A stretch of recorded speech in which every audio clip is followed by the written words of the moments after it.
mais um episódio do Quali Talks, a segunda temporada do nosso podcast sobre longevidade, envelhecimento saudável e temas que nos levam a cuidar da saúde em casa e nessa jornada do dia a dia. Estamos aqui hoje com a doutora Lara Andrade, médica geriatra com mais de 10 anos de atuação nessa área de longevidade, de envelhecimento, geriatria, entusiasta do envelhecimento saudável. Vamos falar sobre os desafios, menos focado na doença e mais como a gente pensa esse envelhecer saudável, as adaptações para casa, como o ambiente influencia nisso tudo. Lara, bem-vindo, obrigado.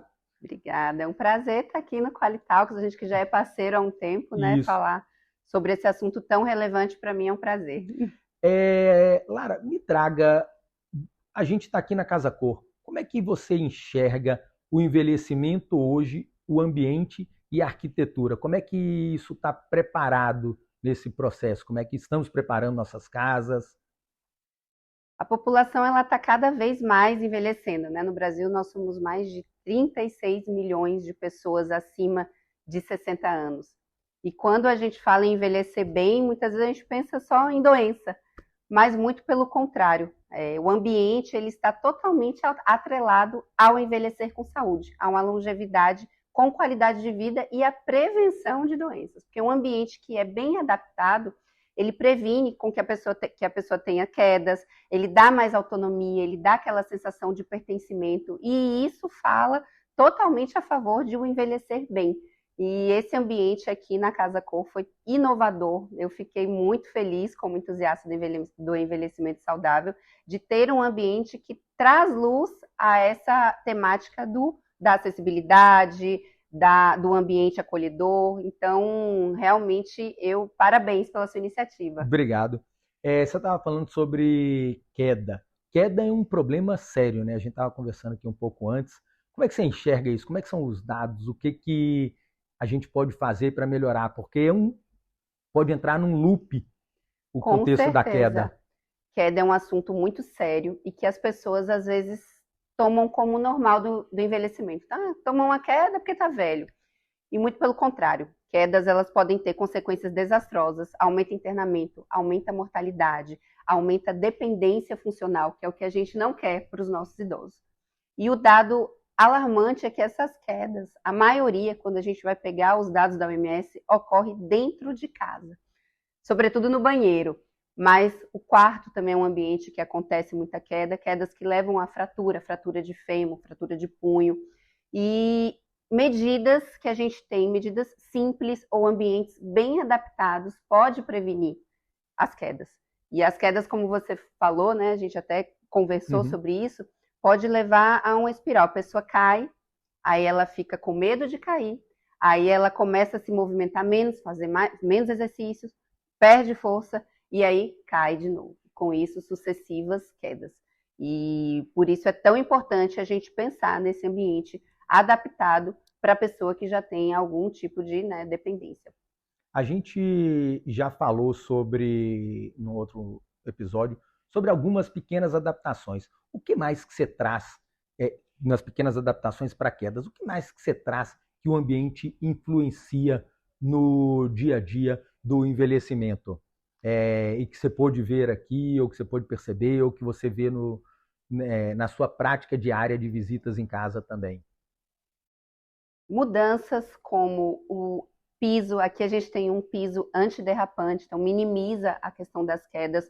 O banheiro ele é o lugar mais perigoso, porque é um lugar que fica úmido, é um lugar que tem muitas transferências, que tem o box, que é pequeno, e aqui a gente tem um ambiente totalmente adaptado, com piso antiderrapante, sem tapete, com as barras de apoio. Então, barras de apoio vão ajudar que essa pessoa consiga ter o apoio para deambular sem o risco de queda.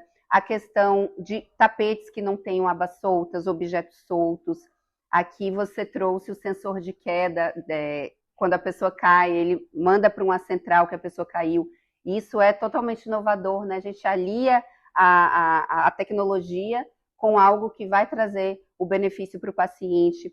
A luz, a iluminação do ambiente, um ambiente escuro fica mais predisposto que a pessoa caia. Então, o sensor de iluminação, o sensor de presença de luz, é algo que também faz diferença. A questão das pontas, né? Vocês trouxeram os ambientes sem pontas, arredondados, que também diminuem o risco de traumas na pessoa deambular. Então, são pequenos ajustes que podem ter grandes impactos, né? Você falou sobre iluminação para queda, né? Eu queria que você trouxesse mais sobre a iluminação também nos outros aspectos, como a síndrome do pôr do sol, explicasse um pouco mais o que é isso, como é que a gente minimiza esses impactos, falasse um pouco mais sobre isso daí, porque eu acho que ainda é pouco abordado no que é essa síndrome do pôr do sol ou síndrome do entardecer. Nossa, trouxe um tema super importante. A síndrome do pôr do sol é algo que acontece nos pacientes com demência. É uma agitação que tende a acontecer no fim da tarde, por isso que se chama síndrome do pôr do sol, e tem a ver com o ciclo circadiano, né, com o crepúsculo, com a diminuição da iluminação.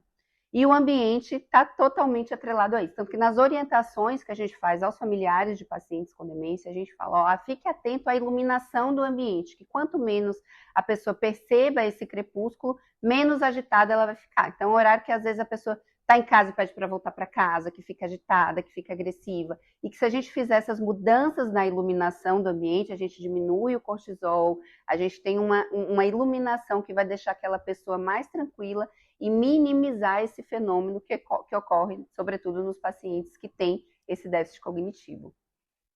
A gente estava falando sobre demência, você trouxe um outro ponto.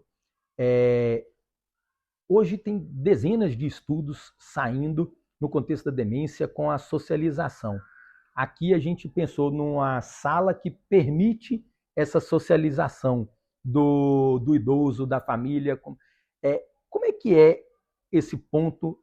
O que você enxerga? Como é que as famílias estão enxergando esse contexto da socialização do idoso? Como é que a gente está preparando nossas casas, nossos ambientes, nosso dia a dia para encaixar isso também?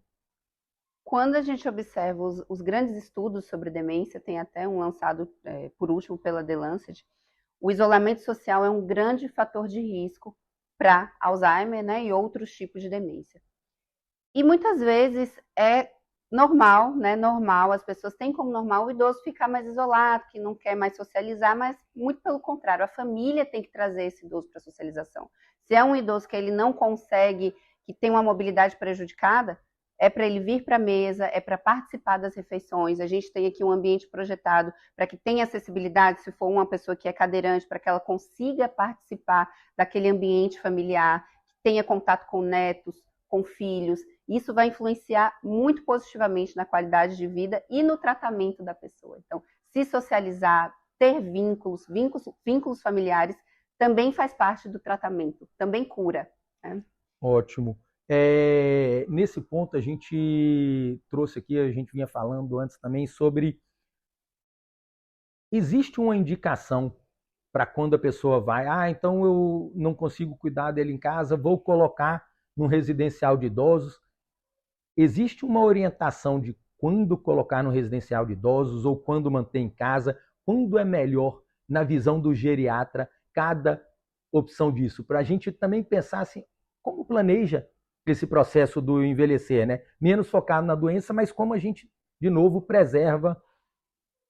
Essa é uma dúvida muito frequente em consultório, né?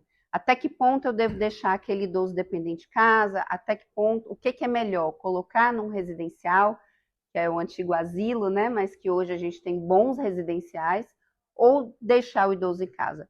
Não tem uma resposta específica. Isso vai da demanda daquele paciente. Se é uma pessoa que consegue ter os cuidados em domicílio, ter a monitorização, apoio de cuidadores, de familiares, estar no ambiente familiar para ele vai ser muito bom. Ele tem essa sensação de pertencimento. Quando a gente faz uma pesquisa com os idosos, a maioria prefere ficar em casa, né? A maioria quer ter esse apoio, mas muitas vezes a família ou está sobrecarregada, ou não consegue prestar esse apoio em casa, ou não tem quem faça esse monitoramento. E aí o residencial é uma boa opção, até por conta da socialização, ter outros idosos, a gente consegue ter uma rotina mais bem estabelecida, com apoio de profissionais, de fisioterapeuta. Mas se é uma família que consegue se estruturar para prestar esse apoio no domicílio do paciente, pode ser sim muito benéfico. Então a gente vai ter que avaliar o perfil de cada paciente e de cada família para ver, indicar o que seria melhor para aquele paciente. Quando você diz prestar o apoio, o que você chama de apoio? É presença? É estabelecer a rotina com horários? O apoio, o idoso que ele é dependente, ele precisa de uma rotina, ele precisa de uma equipe multiprofissional e precisa desse monitoramento. Porque tem pequenas coisas que se monitoradas e detectadas precocemente, podem impedir que ocorra um desfecho negativo. Então, se é um idoso que ele está dormindo muito, será que está acontecendo alguma coisa?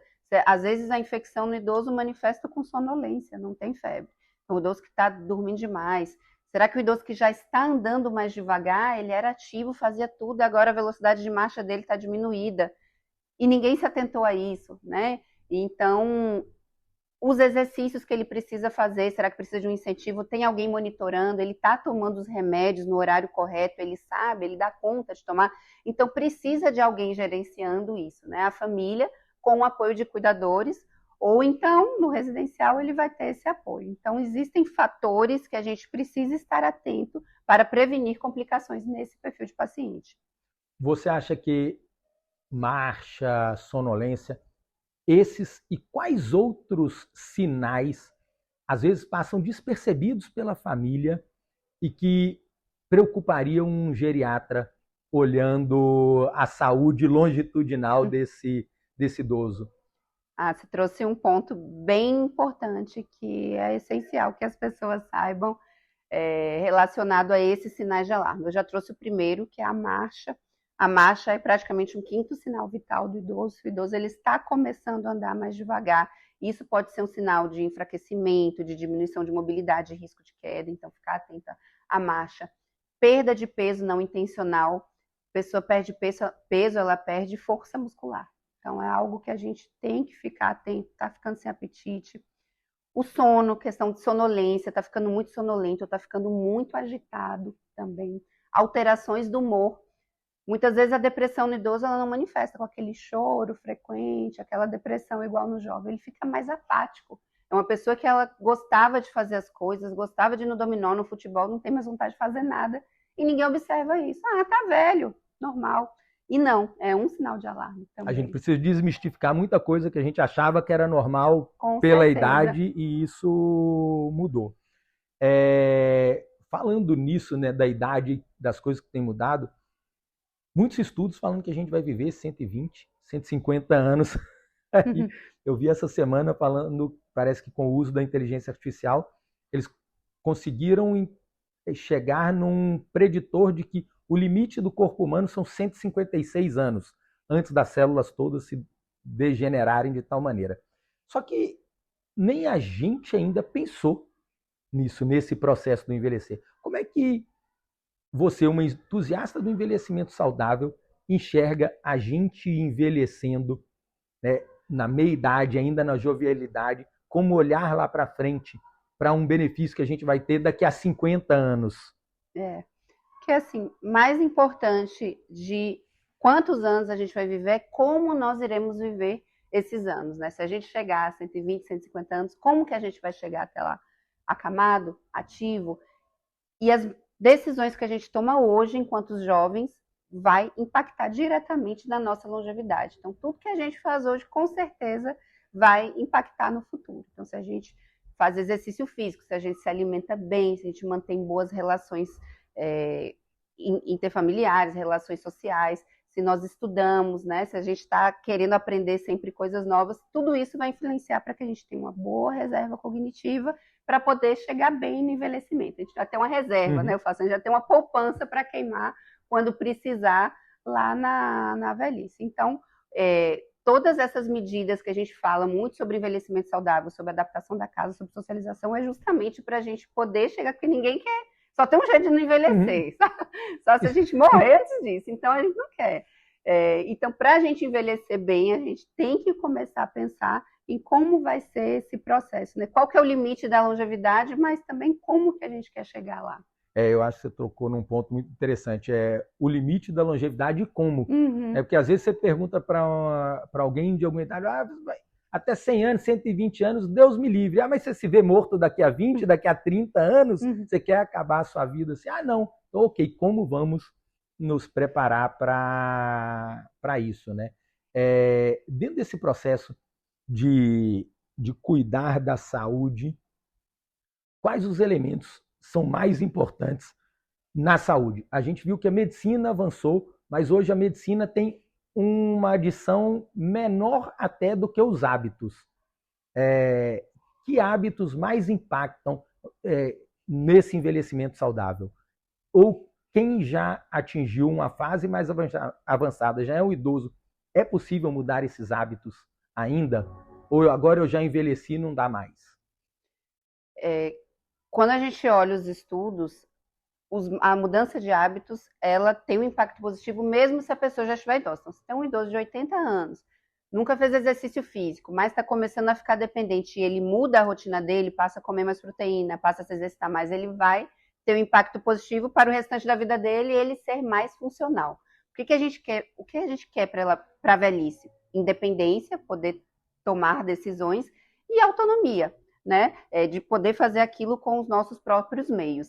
Então, existem alguns pilares para que isso aconteça. Uma alimentação mais saudável, que seja rica em nutrientes, que tenha menos ultraprocessados. A gente sabe que os ultraprocessados hoje estão implicados em maior risco de câncer, maior risco de Alzheimer. Então, a alimentação é fundamental. A questão do sono, os exercícios. Então, não é só fazer uma caminhadinha. O ideal é que você faça exercícios de força, academia, musculação, pilates, exercícios que exijam algum grau de contração muscular, e os exercícios aeróbicos para o cardiovascular, né? Corrida, bicicleta, que nem você gosta, assim, você se envolva em alguma atividade ali que você gosta, mas que também coloque como compromisso os exercícios de força. Exercício, a socialização, né? Manter laços, manter propósito, é uma coisa que nós não falamos ainda, mas que mantém a pessoa ativa, que mantém a pessoa motivada ao longo da vida. Então, quando a gente pega as Blue Zones, que a gente até já falou sobre isso, são pessoas que elas são incluídas na rotina da família, elas são consultadas, elas são respeitadas e mantêm um trabalho, né? Não precisa ser um trabalho braçal, mas elas se mantêm ativas, a pessoa, eu vejo isso no consultório, os pacientes que eles aposentam e se veem ali, os filhos saem e se veem sem motivação, sem propósito, eles começam a se desleixar, se deixar de lado. Então, essa questão do propósito também faz toda a diferença. E é esse conjunto de hábitos que vai influenciar para a gente envelhecer bem. E existem outros. A questão da audição. Então, às vezes a pessoa não está ouvindo bem, exposição à poluição, você está atento a fazer seus exames de rotina, todo esse acompanhamento vai influenciar para que você envelheça melhor. A audição, eu estava vendo esses dias agora o quanto ela impacta e quão relevante ela é no processo do envelecimento, né? Porque suprime a possibilidade de você manter a socialização. Isso mesmo. Vai como que atrofiando o cérebro, porque ele vai perdendo o interesse. É um fator de risco para demência. É um fator de risco relevante, né? Relevante, perda auditiva. E o aparelho é desafiador, mas a gente tem que insistir em usar, porque vai melhorar todas essas questões e às vezes também é deixado de lado. Então, por isso que é interessante a gente falar sobre isso, que as pessoas elas vão começar a ficar atentas, não, realmente. Eu vou insistir para que meu avô use o aparelho, ele desistiu ali, mas eu vou insistir, né? Então, de novo, não tratar como normalidade o idoso começar a perder a audição e não tratar dessa perda da audição, né? Acabam que colocam tudo na conta da velhice. Da idade. Esquecimento também é outra coisa, que a pessoa, às vezes, ela tá ficando esquecida, conseguia fazer uma receita, não consegue mais, tá deixando o fogo ligado, tá se atrapalhando com os remédios, isso é um sinal de alerta, ela precisa buscar acompanhamento, né? Não é normal a pessoa ficar esquecida. Claro, um esquecimento ou outro a gente vai ter, mas esquecimentos que impactam nas atividades de vida diária da pessoa são esquecimentos que merecem atenção. Era esse ponto que eu... Como diferenciar o esquecimento que merece atenção daquele esquecimento, às vezes, por estresse, por outros fatores. Eu sou uma pessoa extremamente esquecida. Então, assim, esqueço relógio, esqueço óculos, esqueço celular, chave de carro. E não estou ainda numa fase de idoso, apesar dos cabelos brancos. Mas o que diferenciar aquele esquecimento normal, entre aspas, de um esquecimento que deve ser prestado atenção, que deve ser observado? Hoje em dia, uma das grandes causas de esquecimento é depressão e ansiedade, né? A pessoa ela fica acelerada, desatenta e acaba ocorrendo os esquecimentos. O esquecimento da demência é um esquecimento que vai impactar nas atividades de vida da pessoa. Então, é uma coisa, como eu te dito, que a pessoa sempre conseguiu fazer e não consegue mais. Então, você sempre conseguiu administrar sua conta bancária, usar aplicativo, mas você não está conseguindo mais fazer isso, você está ficando esquecido, você está esquecendo todas as suas senhas. Opa! Então, isso merece um sinal, isso merece uma atenção especial. Uhum. Então, esse esquecimento que vai impactar nas atividades de vida diária que a pessoa sempre conseguiu fazer e não consegue mais fazer por conta do esquecimento, é um esquecimento que merece atenção. E normalmente, assim, uma coisa que diferencia da depressão, por exemplo, é que a pessoa não tem tanta percepção desse esquecimento, né? Ela acha que está tudo bem. Quem percebe mais são as pessoas de fora, né? Ela O não tem essa autopercepção. Uhum. Normalmente, né? Já na depressão, não. A pessoa ela já traz, olha, eu estou muito esquecida. E aí também é algo que diferencia. Mas, sobretudo, o impacto nas atividades que a pessoa conseguia fazer antes. Isso é interessante, né? Apesar dos sintomas os mesmos, os esquecimentos, os diagnósticos são completamente diferentes, né? Uhum. Do que é uma depressão, do que é uma demência, do que é um estresse, né? Sim. Provocado pelo estresse. Nesse processo da gente olhar para o idoso e monitorar esses sinais, a gente fala sobre monitorar carro, monitorar casa, monitorar sinais vitais através de wearables para os mais jovens, nos atletas. Como é que a gente está avançando para isso nos idosos? Porque a gente ainda fala muito pouco sobre monitorar os idosos. E isso ainda entra com um contexto muito pior, porque eles acham que isso é uma vigia, que são os filhos que querem vigiá-los. Uhum. Como é que a gente pode trabalhar nisso? Como é que você pensa nesse processo? A gente na Qualivida está pensando, está trabalhando nisso.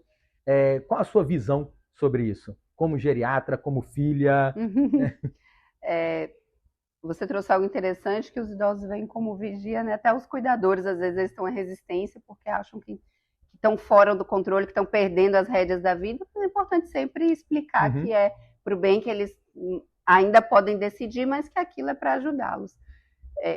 Acredito que a tecnologia ela vem como uma grande aliada dos familiares e dos cuidadores para que a gente possa detectar precocemente esses sinais que possam vir a impactar na qualidade de vida daquele paciente. Então, hoje, com a tecnologia, a gente tem dispositivos de detecção de quedas, da iluminação, de detector de movimento, o forno, né, até que vocês trouxeram, que se a pessoa esquecer ligado, ele vai desligar sozinho, detector de movimento, então a pessoa ficou ali tantas horas sem se movimentar, já acende um alerta. Os próprios relógios, né, conseguem monitorar arritmias cardíacas, né, para poder tá ficando acelerado, tá ficando diminuído, então já pode emitir um alerta. E isso tudo não é que vai substituir o cuidador nem o familiar, mas vai ser um grande aliado, né, do cuidador. Eles podem se comunicar através de tanto de Alexa, né, de outros dispositivos, consegue se comunicar à distância, conseguem monitorar, tem as videochamadas que encurtam distâncias também, né, querendo ou não. Nós temos estruturas familiares de filhos que moram longe, então a tecnologia ela também encurta essa distância, e a facilidade com que a gente tem hoje, né, de fazer uma videochamada com o paciente. Eu digo, eu mesmo, enquanto geriatra, preciso monitorar uma coisa, eu consigo esse monitoramento, às vezes, mesmo à distância, né? Como é que você está vendo a IA nesse processo? Vocês médicos olhando para inteligência artificial como auxiliar nesse envelhecimento, no cuidado dos idosos. O que já existe hoje? Você já viu alguma coisa, seja aqui ou lá fora? A inteligência artificial, ela vem como uma grande aliada mesmo para refinar diagnósticos. Ela não substitui, mas ela ajuda a refinar. A gente tem, eu vi essa semana, super interessante, também um aplicativo de IA para estimulação cognitiva do paciente. Então, ele vai pegando o que o paciente precisa e fazendo jogos, fazendo coisas que vão ajudá-lo nesse sentido. Pacientes com privação visual ou que tem algum tipo de privação, que conseguem com seus dispositivos ligar uma luz, desligar, se conectar com outras pessoas. a questão da iluminação. Então, tudo isso que está atrelado à IA vem crescendo muito, né? Cada vez mais a gente tem usado para nos ajudar. É claro que a gente tem que ter cuidado e discernimento claro. para poder usar de forma que não substitua o raciocínio crítico, né? A gente precisa daquilo ali, mas a gente precisa manter o nosso raciocínio crítico para ajudar o paciente. Mas é uma grande aliada. Eu acredito que junto com né, empresas como a Qualivida, que estão desenvolvendo também programas para ajudar nesse monitoramento do paciente, a gente tem muito a crescer. Acho que é só o início. Ótimo. Como é que você vê o processo da família aceitar isso dos pacientes? Eles estão aceitando esse monitoramento? Porque às vezes é um interesse muito mais nosso, mas como é que as famílias estão aceitando isso? Como é que os idosos ainda veem isso, apesar das conversas? Qual é o seu sentimento no consultório, no dia a dia, com o uso de tecnologia, desses monitoramentos? Está iniciando discretamente. As pessoas ainda têm a cultura de procurar a ajuda quando o problema já está instalado. Eu tento combater bastante isso, né, nas redes sociais e no próprio consultório, para a gente poder detectar precocemente, preventivamente. Então, a gente ainda está caminhando, né? Ainda não é uma coisa que as famílias e os próprios idosos têm aceitado, mas iniciativas como essa que a gente está tendo é justamente para mostrar que a prevenção ela é muito melhor que o tratamento da complicação, né? A gente estava falando sobre isso aqui antes, e isso também vai com a configuração familiar. Né? A necessidade dessa nova configuração familiar, olhar para coisas que a gente, ou de formas diferentes que a gente não via antes. Né? Então, se não tem 2, 3, 4, 5, 7 filhos para ajudar a compartilhar o cuidado ou para estar no dia a dia. Como é que isso tem impactado o nosso envelhecimento? Ou a gente mesmo? Eu só tenho uma filha. Não tenho pretensões de ter outras, né? Vários motivos e tudo nesse contexto. E aí, como é que isso está se configurando? As famílias, muitos que optam mesmo por não ter filhos e ainda olham lá para frente nesse processo do envelhecimento. Como é que você enxerga isso? Quais impactos a gente pode imaginar ou necessidades a gente vai precisar? Realmente a gente vê uma nova configuração familiar, né? Ao passo que a gente teve essa inversão da pirâmide etária, antigamente as pessoas elas tinham muitos filhos, né? 6, 7, 10 filhos. Hoje em dia as famílias têm 1 ou 2 filhos e a gente observa um idoso cuidando de outro idoso. Muitas vezes esse filho se mudou de cidade, mora longe, aí a gente vê a esposa cuidando do marido ou vice-versa, ou o filho que é idoso, um único filho que tenta cuidar desses pais. E aí fica essa dificuldade, né? Porque a gente não tem um cuidado tão compartilhado. Muitas vezes esse cuidador ele fica muito sobrecarregado, porque cuidar é algo que exige 24 horas da pessoa. É um trabalho silencioso e que muitas vezes não é reconhecido, né? E a pessoa vai até adoecendo nesse processo. E com isso que a gente pode usar a tecnologia ao nosso favor, né? Com esses sistemas de monitoramento, com a questão das câmeras, com os sensores, tudo isso vai ajudar esses cuidadores também que estão sobrecarregados, ficar mais relaxados, né? A ficarem mais assim relaxados e mais seguros, né, na prestação do cuidado. Nessa nova configuração familiar, explorando ainda um pouco mais,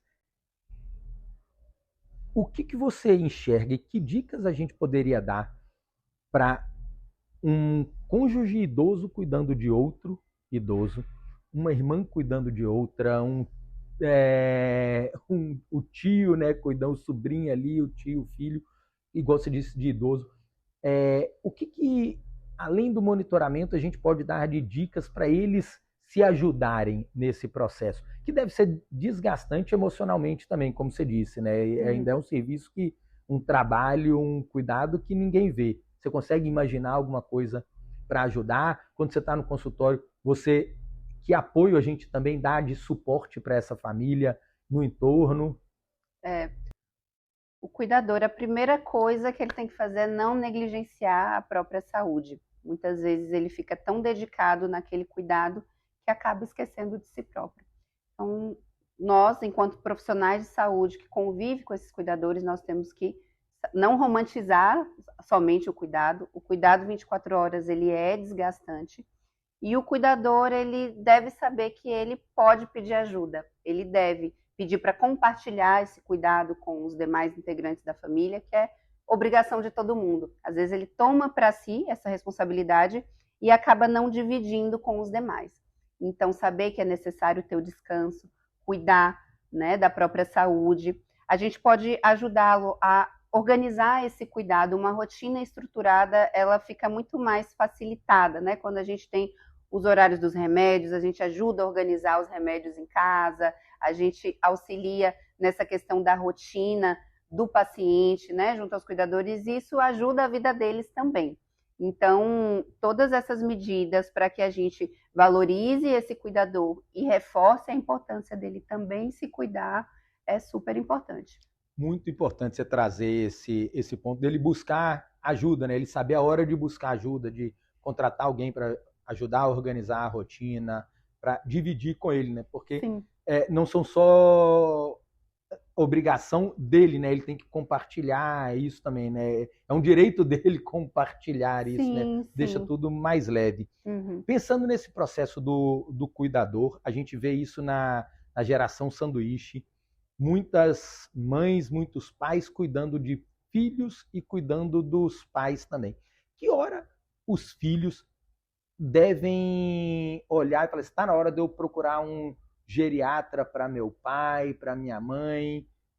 Que momento é esse que ele deve olhar para isso?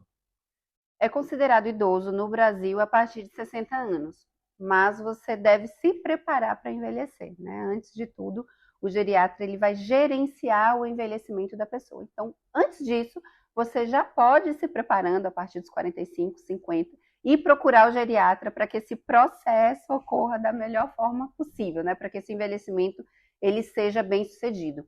O geriatra, eu falo que ele é o maestro ali do envelhecimento. Muitas vezes a pessoa ela vai em vários especialistas e fica ali perdida, não tem ninguém que olhe de forma integral para a saúde dela. E o geriatra vai ser essa pessoa, né? O médico para chamar de seu. É igual o pediatra que a gente chama dos filhos, né? A gente tem o geriatra também. E a pergunta, eu estava pensando que horas a gente procura para os nossos pais e às vezes é muito que horas a gente começa a procurar para a gente também a resposta, né? Nesse processo do envelhecimento. Você acha, a gente falou tanto sobre o envelhecimento, como é que você enxerga o Brasil, políticas públicas no contexto do envelhecimento? A gente tem muito a avançar. Quando a gente pega um comparativo com a Europa, por exemplo, o idoso está muito mais incluído na sociedade, quando a gente pensa nos países europeus, até transitando lá, né? A gente vê idosos com seus andadores, indo à feira, bota a feirinha no próprio andador, tem vários dessa forma. Mesmo que seja o cadeirante, eles têm acessibilidade, eles vão em praças, né? Eles estão ali circulando. Os idosos rígidos e robustos estão socializando, estão nos bares, né? Não só o frágil, mas o próprio idoso saudável, ele está mais incluído, a mulher, sobretudo, né? O homem tem até mais essa cultura de socializar, mas lá a gente observa uma mulher que ela sai mais. Então, o Brasil ainda tem muito a caminhar para chegar num envelhecimento, né? Para olhar para esse idoso de forma diferente, a começar pela acessibilidade das cidades, né? A gente até citou isso, mas isso é um ponto principal para que as pessoas possam circular. Então, calçadas, transporte público, o próprio transporte por aplicativo. Eu trabalho no SUS também, irmã do Cicrease. Às vezes o paciente ele não consegue pegar o transporte público por conta do degrau, do ônibus lotado, e o próprio transporte por aplicativo às vezes não quer levar a cadeira. Então eles ficam às vezes de mãos atadas. Sem falar os bairros que às vezes tem escada, né? Não tem elevador. Então todas essas questões de acessibilidade é algo que a gente precisa urgentemente ter um olhar, né, mais apurado para isso, sem falar da questão da inclusão enquanto sociedade mesmo, né, no mercado de trabalho, ter esse olhar também para essas pessoas que acabam ficando de lado muitas vezes. Você acha que isso ainda isso é mais um peso cultural no Brasil? A gente tem vergonha de de sair à medida que a gente envelhece, ou a limitação vai acabando, a limitação da mobilidade acaba por fazer essa reclusão natural? Porque o Brasil envelheceu muito mais rápido do que os países lá fora. A gente pega a Europa, os países médios na Europa levaram 100, 120, 140 anos para envelhecer, como a França, que foi um dos que levou mais tempo. A gente está levando 25, 30 anos para sair de 10% para 20% da população idosa. Você acha que a ficha não caiu ainda, ou a gente tem algum outro problema cultural nesse contexto? Do que você enxerga isso?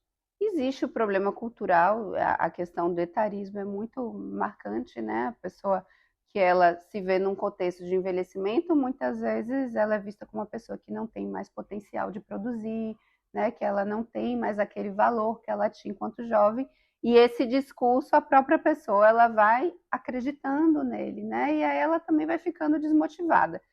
Existem vários perfis de idosos, né? À medida que a gente vai envelhecendo, não é só a idade que conta, então a pessoa ela pode ter 70 e ser totalmente ativa, e pode ter 65 já com limitações. Então, não é propriamente a idade que vai dizer, mas tem a questão cultural, sim, de acreditar que o idoso não vai ter mais, né, serventia e lugar na sociedade.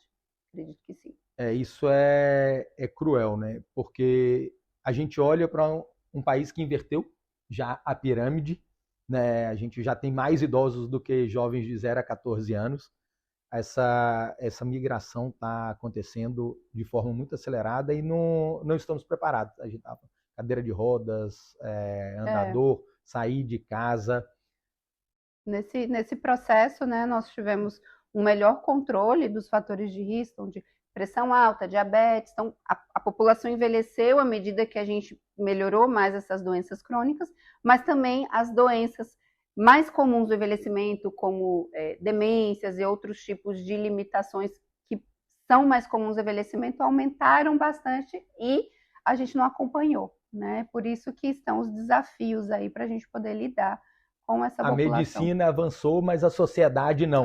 Talvez se a gente fosse fazer uma reflexão nesse sentido, né? As cidades não acompanharam, a sociedade não acompanhou. De novo, o ambiente da cidade, o ambiente que a gente está, acaba limitando isso tudo. Quando a gente volta para casa,